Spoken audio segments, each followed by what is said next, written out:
আমরা যে কেন্দ্রীয় কমিটির নির্দেশ অনুসারে যে রেগুলেশন আমরা দিয়েছিলাম সেটা তৈরি করতে 160 টাকা খরচা হয়েছে। 2023 সালে যে কেন্দ্রীয় কমিটিকে আমরা 42 জনের 30% দিয়েছিলাম 1512 টাকা। 2024 সালে 22 জনের দিয়েছিলাম 792 টাকা। আর আমরা এই বছরে ব্লাড ফেস্টিভ্যাল করেছি 650 টাকা, মোট 7880 টাকা। আমাদের এই হচ্ছে আমাদের হিসাব 2 বছরের। 2025 সালের হিসাব এখানে নেই।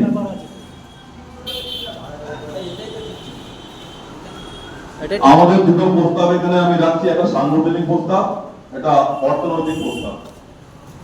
সাংগঠনিক প্রস্তাব, প্রতিটা কেন্দ্রীয় কমিটির সভা কলকাতা অফিসে করতে হবে। প্রত্যেকটা কমিটিতে অন্ততপক্ষে একজন করে মহিলা প্রতিনিধি রাখার ব্যবস্থা করতে হবে। প্রত্যেক জেলা কমিটির সম্পাদকের নাম, ঠিকানা ও যোগাযোগের তথ্য সব জেলাকে অবহিত করতে হবে। সংগঠনের সমালোচনা বাইরে করা যাবে না। যদি কোনো সদস্য সবাই কোনো কারণ ছাড়াই অনুপস্থিত থাকেন তবে জেলা কমিটির প্রস্তাব মতো কেন্দ্রীয় কমিটি ব্যবস্থা গ্রহণ করবে। জেলার প্রাত্যহিক খরচ মেটার জন্য ফাইটিং ফান্ড চালু করতে হবে। অর্থনৈতিক প্রস্তাব, অবসরপ্রাপ্ত কর্মচারীদের মাসিক পেনশন বৃদ্ধির ব্যবস্থা করতে হবে। প্রতি বছর সক্রিয় পদ্ধতিতে বছরে 2 বার মহার্ঘ ভাতা বৃদ্ধি করতে হবে। স্বাস্থ্য বীমা প্রকল্পে ক্যাশলেস 2 লক্ষ টাকা করা মুখ্যমন্ত্রীকে ধন্যবাদ জানাই ও এই ব্যবস্থার সুফল যাতে সহজে কর্মচারীরা পায় তার জন্য জেলা পর্যায়ে অভিযোগের নিষ্পত্তি করার জন্য একজন আধিকারিককে দায়িত্ব অর্পণ করে যথাযথ ব্যবস্থা গ্রহণ করতে হবে। কমিউনিকেশনের টাকা যাতে 12 বছর পাওয়া যায় তার ব্যবস্থা করতে হবে। এই দুটো প্রস্তাব আপনার সামনে পেশ করলাম। সবাইকে আবার শ্রদ্ধা ভালোবাসা জানিয়ে আমি শেষ করছি। নমস্কার। এবারে আমি আমাদের প্রধান উপদেষ্টা যিনি আছেন তার লড়াই আন্দোলন আমরা দেখেছি এবং আমি চাইছি যে তিনি প্রথমেই আমাদের একটা দিক নির্দেশ করে দিন কিভাবে, কেন উনি এখনই সদস্যপদ দিলেন, তো সেই জন্য আপনার কাছে অনেক প্রত্যাশা আমাদের। সেই প্রত্যাশার জন্য উনি কিভাবে আমাদের চলতে হবে, তো প্রথমে একটা গাইডলাইন উনি স্থির করে দিন, আমরা সকলে সেটা মেনে চলব।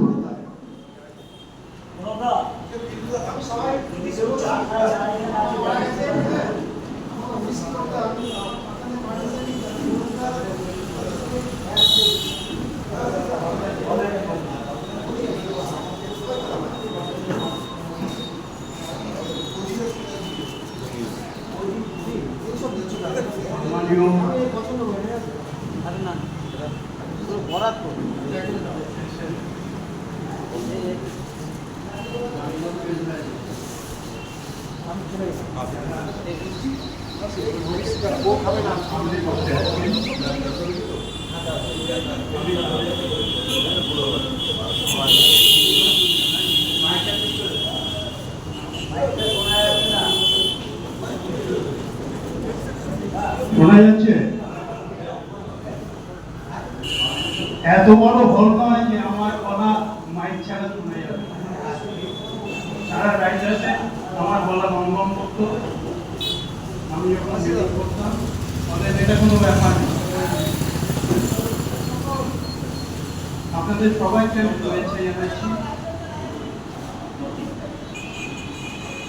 আমি নিজে খুব অসুস্থ, অ্যাকচুয়ালি আমি বেরোতাম, কিন্তু না বেরিয়ে বেরিয়ে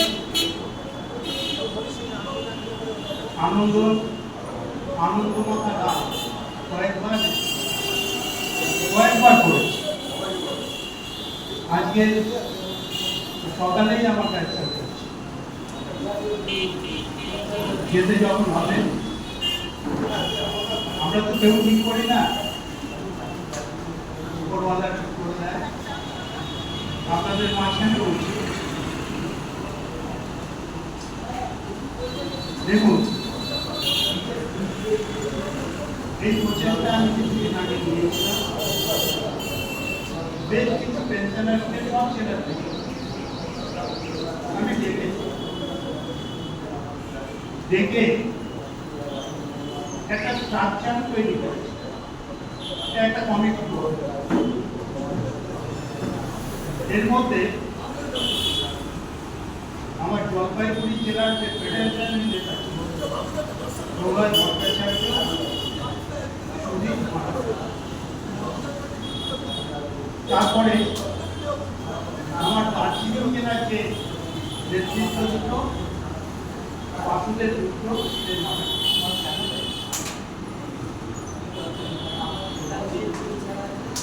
এখানে প্রদীপ রায় চৌধুরী,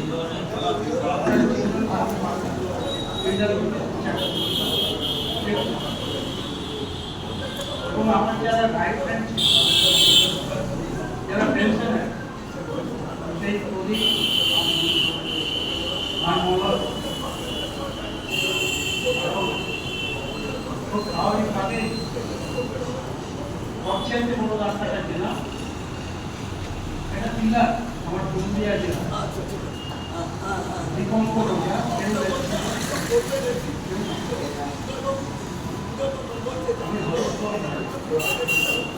স্বাভাবিকভাবে একের পর এক টাকা দিচ্ছে।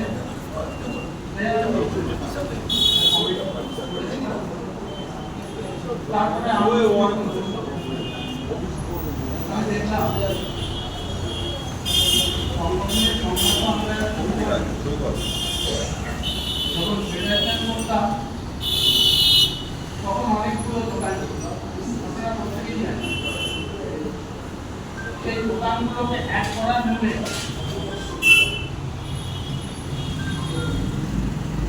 নাকি করতে কোনো দ্বিধা নেই। ব্রিগেড বাহিনী মনোজ চক্রবর্তী না থাকলে ফেডারেশন আমরা দুজনা বসে এই সিদ্ধান্ত নিতে পেরেছিলাম যে এক হওয়া ঠিক সেই রকম ভাবে জাতীয়তাবাদী পেনশনারদের একটা প্ল্যাটফর্মে আসা, আমি সেটাকে সমর্থন করছি। আমি বিভিন্ন জেলা বিভিন্ন মানুষ যারা রিটায়ার করেছে আমি বলার পর সবাই তো করার শুরু করে, এটা হলো আমার প্রাথমিক প্রার্থনা। আপনারা আমার মেম্বারশিপ দিয়েছেন, আপনাদের কাছে আনন্দ পাই। এখন ব্যাপারটা হচ্ছে পেনশনারদের দাবি আমাদের তো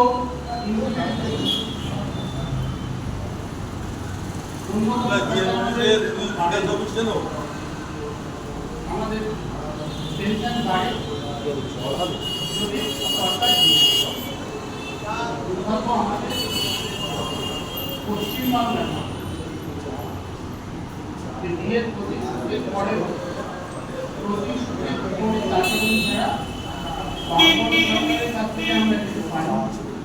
অনুরূপভাবে বর্তমান সরকারের কাছ থেকে এবং এই সরকার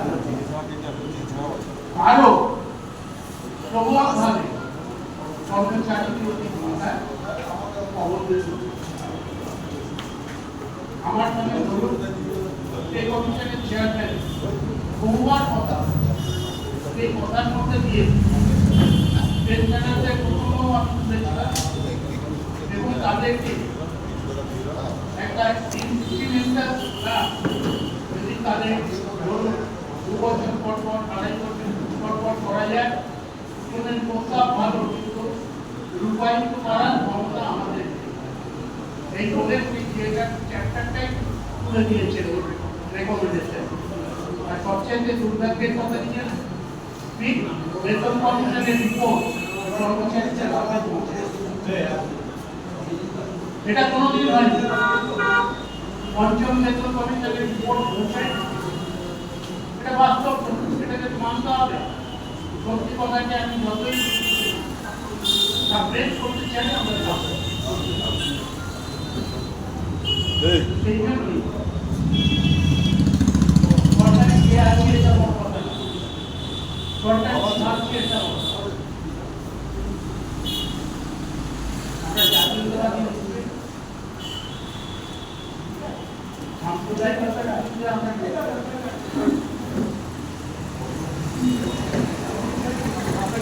সব নেই। আমরা কোন সাম্প্রদায়িকতার কথা বলছি?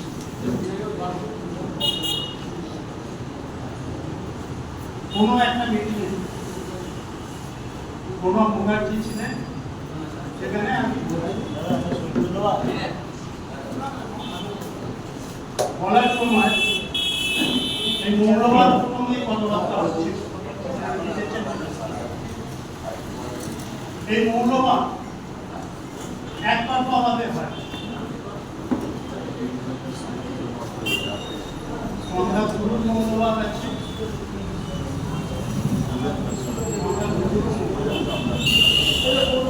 যখন সংখ্যা যারা আছে, যারা সংখ্যায় বেশি একটা দেশের মধ্যে, তারা যখন মৌলবাদকে আশ্রয় করে, তখন আস্তে আস্তে সেটা ফ্যাসিবাদের দিকে। কারণ স্বাভাবিকভাবে তারা সংখ্যা গরিষ্ঠ এবং তাদের এই শাসন ক্ষমতায় থাকার উপর রাষ্ট্রযন্ত্রটা কিনা যে যত বেশি ক্ষমতায় থাকে তারা তত বেশি ব্যবহার করে। আর যদি লক্ষ্য থাকে ধর্মীয় মৌলবাদ, তাহলে তার সমস্ত জায়গা নিয়ে নেয় সংখ্যালঘুদের উপর। সংখ্যালঘুরা কি করবে? তারা কি চুপচাপ হয়ে যাবে? পৃথিবীর ইতিহাস বলছে তারা চুপচাপ হয় না। তারা যে পথটা বেছে নেয় সেটা হলো সন্ত্রাসবাদ এবং সংখ্যালঘুরা মৌলবাদী হয়ে যায়। এবং তারা যদি বিচ্ছিন্ন ভাবেও কোথাও ক্ষমতায় চলে আসে, আমাদের ফেডারেল ট্যাক্সে তাদের মৌলবাদটা সন্ত্রাসবাদের, যেটা আপনারা দেখেছিলেন কাশ্মীরে পণ্ডিতদের দীর্ঘদিন আগে কাশ্মীর ছাড়া করে দেওয়া হয়।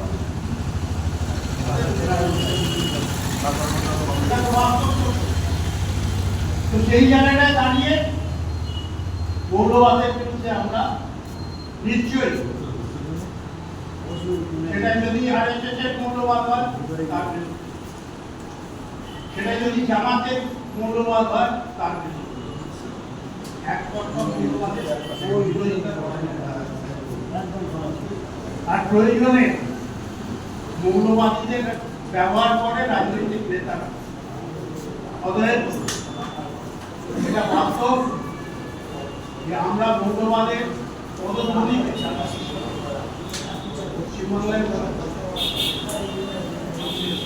যাই হোক, এটা একটা দীর্ঘ আলোচনার চ্যাপ্টার। পরবর্তীকালে সময় গেলে আলোচিত হবে, নিশ্চয়ই আলোচনা করব। তো আমার এই বক্তব্যটা প্রমোদা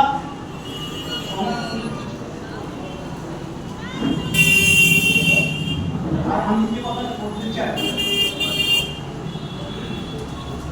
আমি বিবেকানন্দের বই দেখতে পাচ্ছি, আমি যাকে সবচাইতে বেশি শ্রদ্ধা করি, শুধু আমি নয়, আমার মন ঠাকুরদাও করে এদের খুব সুযোগ আছে।